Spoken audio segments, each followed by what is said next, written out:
North east India festival ছিংগাপুৰত কোনে পাতিছিলে? জুবিনদাৰ সংগীতানুষ্ঠানটো কোনে পাতিছিলে? জুবিনদাৰ সংগীতানুষ্ঠানটো পাতিছিলে হাই কমিছন অফ ইণ্ডিয়া, বিদেশ মন্ত্ৰণালয়ৰ। আজিৰ দিনটোলৈকে এই অনুষ্ঠানটো তদন্তৰ আওতাত আনিলে নে? মানে SIT-য়ে নোৱাৰে সেই কাম কৰিব। গতিকে আমি সেইকাৰণে কৈছো SIT-য়ে কি তদন্ত কৰিছে, এই তদন্তটো হ'ব আধৰুৱা তদন্ত। মানে আমি প্ৰথম দিনটোৰ পৰা এই কথা কৈ আছো। আমাৰ মূল কথাটো হৈছে জুবিনদাক আমি ন্যায় দিব লাগিব। জুবিনদা অসমীয়া জাতিৰ প্ৰাণৰ স্পন্দন, আমাৰ জাতীয় সম্পদ, অসমীয়া জাতিৰ একতাৰ প্ৰতীক জুবিনদা। জুবিনদাক হেৰুৱাই অসমবাসী ৰাইজে কি অৱস্থাত আছে আপোনালোকে দেখিছে। আৰু সেই মানুহজনক লৈ ৰাজনীতি কৰাটো কোনো কাৰণতে শুভ লক্ষণ নহয়। আৰু যিবিলাকে ৰাজনীতি কৰিছে, বিশেষকৈ মুখ্যমন্ত্ৰী হিমন্ত বিশ্ব শৰ্মাই ৰাজনীতি কৰা আমি দেখিছো, আৰু তেওঁৰ ৰাজনীতি বেছিদিন নিটিকিব। সেই কথা আমি স্পষ্ট কৰি দিছো। আমি কৈছো যে আপোনাৰ ছিংগাপুৰত য়ট পাৰ্টি কোনে আয়োজন কৰিছিলে?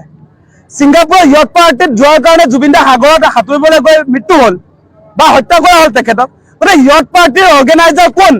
য়ট পাৰ্টিৰ অৰ্গেনাইজাৰ হৈছে আপোনালোকে জানে তন্ময় ফুকন, আছাম এছ'চিয়েশ্যনৰ এগৰাকী মানুহ। তন্ময় ফুকন এই পাৰ্টিটোৰ অৰ্গেনাইজাৰ। গতিকে তন্ময় ফুকনক আপোনাৰ কেৱল ষ্টেটমেণ্ট লৈ অসমৰ পৰা পঠিয়াই দিলে। ছিংগাপুৰত যিমান আছাম এছ'চিয়েশ্যনৰ ব্যক্তি আছিলে সকলোকে হিমন্ত বিশ্ব শৰ্মাৰ নেতৃত্বত গঠন হৈ SIT-য়ে তদন্তৰ নামত কেৱল ষ্টেটমেণ্ট ল'লে। ষ্টেটমেণ্ট লৈ তাৰ পাছত আপোনাৰ VVIPৰ নিচিনাকে গোটেই নিৰাপত্তাৰ ব্যৱস্থা কৰি দি আপোনালোকৰ সাংবাদিকেও একো সুধিব নোৱাৰে, তেনেকুৱা ফেচিলিটিজ দি তেওঁলোকক আকৌ ঘূৰাই পঠিয়াই দিলে।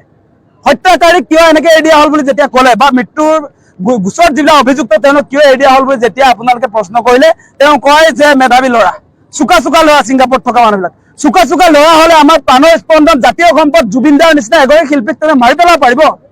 সেইটো আমি কেতিয়াও নামানো। সেই কথা আমি আগতেও কৈছো। কোনো কাৰণতে নহ'ব। আমাক জুবিনদাৰ ন্যায় যিকোনো মূল্যৰ বিনিময়ত লাগিব।